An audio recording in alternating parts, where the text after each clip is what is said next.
तो देखिए बच्चों, आज की वीडियो में लोग पढ़ेंगे क्लास 10th के मैथ के तीसरे अध्याय को, जिसका नाम है दो चर वाले रैखिक समीकरण युग्म। ठीक है, आपने क्लास 9th में पढ़ा होगा दो चर वाला रैखिक समीकरण। जैसे मान लीजिए ax plus by plus c बराबर 0। ठीक है, इस समीकरण को देखिए, इसमें x और y दो चर हैं। ठीक है, ये दो चर वाला समीकरण है, ये क्लियर हो गया। और यहाँ पर x की पावर और y की पावर क्या है, 1 है, इसलिए आप इसको बोल सकते हैं लीनियर। ठीक है, तो लीनियर मतलब रैखिक बोल सकते हैं आप इसको। ठीक है, तो यहाँ दो चर है और पावर 1 है, इसलिए रैखिक होगा। तो ये दो चर वाला क्या होगा, रैखिक समीकरण होगा। ठीक है, बट हमको यहाँ क्या पढ़ना है, दो चर वाला रैखिक समीकरण युग्म। तो युग्म बोला, इसका मतलब आपको क्या करना है, समीकरण दो चर वाला जो रैखिक समीकरण उसका एक जोड़ा लेना पड़ेगा। ठीक है, जैसे मान लीजिए a1x और plus b1y plus c1 equal to 0। तो ये दो चर वाला एक क्या है, रैखिक समीकरण है। और एक दूसरा समीकरण लिख लीजिए a2x plus b2y plus c2 equal to 0। ठीक है, तो ये भी दो चर वाला रैखिक समीकरण है और यह भी दो चर वाला रैखिक समीकरण है। दोनों जब एक साथ रहेंगे तो इसको क्या बोलेंगे, युग्म। दोनों मिलकर क्या बनाएंगे, एक युग्म बनाएंगे। तो इसको हम लोग बोलेंगे दो चर वाला रैखिक समीकरण युग्म। ठीक है, इसमें दो चर वाला जो रैखिक समीकरण होगा वो दो ठो होगा। ठीक है, तो इसे हम लोग बोलेंगे दो चर वाला रैखिक समीकरण युग्म। ठीक है, ये बात आपको समझ में आ गई। और एक बात का ध्यान देंगे, देखिए जो x का गुणांक है a1 वो 0 नहीं होना चाहिए और जो y का गुणांक है b1 वो भी 0 नहीं होना चाहिए। तो आपको दो चर वाला रैखिक समीकरण चाहिए, तो दोनों चर x और y को बचाना पड़ेगा, मतलब इसका गुणांक 0 नहीं होना चाहिए। अब देखिए दूसरे में जो x का गुणांक है a2 या भी 0 नहीं होना चाहिए और b2 भी 0 नहीं होना चाहिए। ठीक है, तो कहीं कहीं आपको देखने को मिलेगा, इसको ऐसे भी लिखा जाता है a1 का स्क्वायर प्लस b1 का square is not equal to 0। और इसको आप लिख सकते हैं a2 का स्क्वायर प्लस b2 का square is not equal to 0। ठीक है, मतलब ये दोनों 0 नहीं है, तो इनके स्क्वायर का जो योगफल होगा वो भी 0 नहीं होगा। ठीक है, तो ये हो गया आपका दो चर वाला रैखिक समीकरण युग्म। ठीक है, तो देखिए बच्चों, अब एक चीज पर और ध्यान दीजिएगा। मान लीजिए कि ये दो रेखाएं हैं। ठीक है, देखिए ये दोनों क्या है, दोनों रेखाएं हैं। ठीक है, तो दो रेखाएं कौन कौन से कंडीशन में हो सकती हैं। मान लीजिए दो रेखाएं हैं, तो कभी कभी दोनों रेखाएं एक दूसरे को प्रतिच्छेद कर सकती हैं। ठीक है, या कभी कभी दोनों रेखाएं एक दूसरे के समांतर भी हो सकती हैं, और दोनों रेखाएं एक दूसरे के संपाती भी हो सकती है, मतलब एक रेखा दूसरी रेखा पर है। ठीक है, जैसे मान लीजिए कि चलिए इस रेखा का नाम रख देते हैं L1 और इस रेखा का नाम रख देते हैं L2। ठीक है, क्या नाम रख देते हैं, L2। और ये वाली रेखा का नाम मान लीजिए L1 है और इस वाली रेखा का नाम क्या है, L2 है। ठीक है, बड़ी वाली रेखा को आप L1 मान लीजिए और छोटी वाली रेखा को मान लीजिए L2। ठीक है, इस बात का ध्यान दीजिएगा।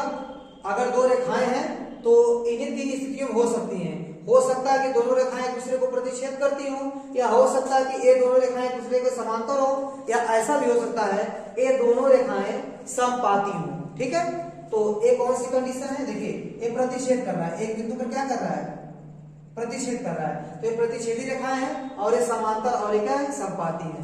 ठीक है, ये रेखा क्या कर रही है, प्रतिच्छेद कर रही है। मैं यहां लिखता हूं, क्या कर रही है,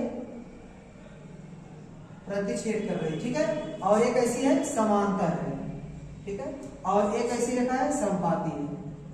ठीक है, ध्यान दीजिएगा। मान लीजिए कि इसका नाम है रेखा L1। ठीक है, और दूसरे वाली रेखा का नाम क्या हो गया, L2 हो गया। ठीक है, तो ध्यान दीजिएगा, अगर रेखा एक दूसरे को एक बिंदु पर प्रतिच्छेद करेगी तो क्या कंडीशन होगी, a1 बटे a2 जो होगा वो b1 बटे b2 के बराबर नहीं आएगा। अगर a1 बटे a2 का मान b1 बटे b2 के बराबर नहीं आया तो समझ जाइएगा कि रेखा क्या कर रही है, एक दूसरे को प्रतिच्छेद कर रही है। और समांतर होगी तो क्या होगा, a1 बटे a2 इक्वल टू b1 बटे b2, मतलब a1 बटे a2 और b1 बटे b2 बराबर आएगा, लेकिन c1 बटे c2 बराबर नहीं आएगा। ठीक है, समांतर होने की कंडीशन में। और समपाती होने की कंडीशन में क्या होगा, तीनों बराबर आएगा, a1 बटे a2 बराबर b1 बटे b2 बराबर c1 बटे c2। अगर तीनों बराबर हैं इसका मतलब रेखाएं क्या है, समपाती हैं। ठीक है, तो आप ऐसे पता कर सकते हैं कि रेखाएं प्रतिच्छेद कर रही हैं कि समांतर है कि समपाती हैं। अगर रेखाएं एक दूसरे को प्रतिच्छेद करेंगी तो एक पॉइंट में मिलेंगी, तो इसका एक हल मिलेगा, एक अद्वितीय हल मिलेगा। क्योंकि रेखाएं एक बिंदु पर प्रतिच्छेद करेंगी तो आपको इन दोनों रेखाओं का एक अद्वितीय हल मिलेगा। तो कैसा हल मिलेगा? एक अद्वितीय हल। क्या लिखेंगे? एक अद्वितीय हल। ठीक है। अब देखिए यहाँ रेखाएं कभी मिलेंगी ही नहीं। ठीक है, एक भी बार नहीं काटेंगे तो यहाँ कोई हल नहीं मिलेगा। यहाँ लिखते हैं क्या? कोई हल नहीं, कोई हल नहीं। और देखिए यहाँ रेखाएं समपाती हैं तो यहाँ अनंत बार काटेंगी तो अनंत हल मिलेंगे। तो आप क्या लिखेंगे? अपरिमित रूप से अनेक हल। ठीक है, तो यहाँ लिखिए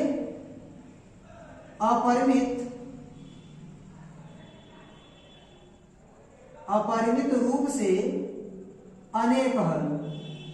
ठीक है, अनेक हल। यदि रैखिक युग्म का कुछ ना कुछ हल मिलता है तो रैखिक युग्म संगत कहलाते हैं। इसका भी ध्यान दीजिएगा। तो देखिए यहाँ आपको एक हल मिल रहा है तो यहाँ रैखिक युग्म क्या है? संगत है। तो यहाँ लिखेंगे रैखिक युग्म कैसा है? संगत है। ठीक है, और यहाँ पर भी आपको हल मिल रहा है।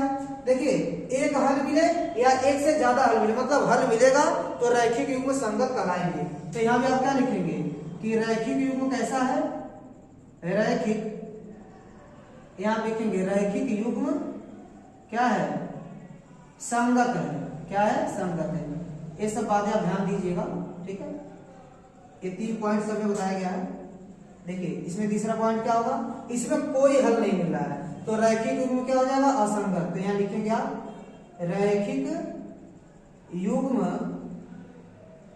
असंगत है। कैसा है? असंगत है। संगत कब होता है?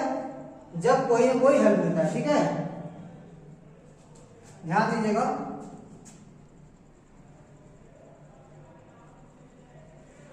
ठीक है, आप दोनों रेखा को देख के बता सकते हैं कि वो कैसा है, मतलब हल मिलेगा कि नहीं मिलेगा। अगर a1/a2 का मान b1/b2 के बराबर नहीं है तो रेखाएं प्रतिच्छेद करेंगी। ठीक है, और इसका एक अद्वितीय हल मिलेगा और इसको हम लोग रैखिक युग्म को क्या बोलेंगे? संगत है। ठीक है, अगर a1/a2 बराबर b1/b2 है और नॉट इक्वल टू c1/c2 है तो रेखाएं कैसी होंगी? समांतर होंगी और इसका कोई हल नहीं मिलेगा। इसका मतलब रैखिक युग्म कैसा होगा? असंगत होगा। और यदि a1/a2 बराबर b1/b2 बराबर c1/c2 तीनों बराबर होंगे तो रेखाएं क्या होंगी? संपाती होंगी और इसका अपरिमित रूप से अनेक हल मिलेगा और रैखिक युग्म क्या होंगे? संगत होंगे। ठीक है, तो एक कंडीशन आपको पता होनी चाहिए। ठीक है, तब जाके आप क्वेश्चन आगे लगा सकते हैं।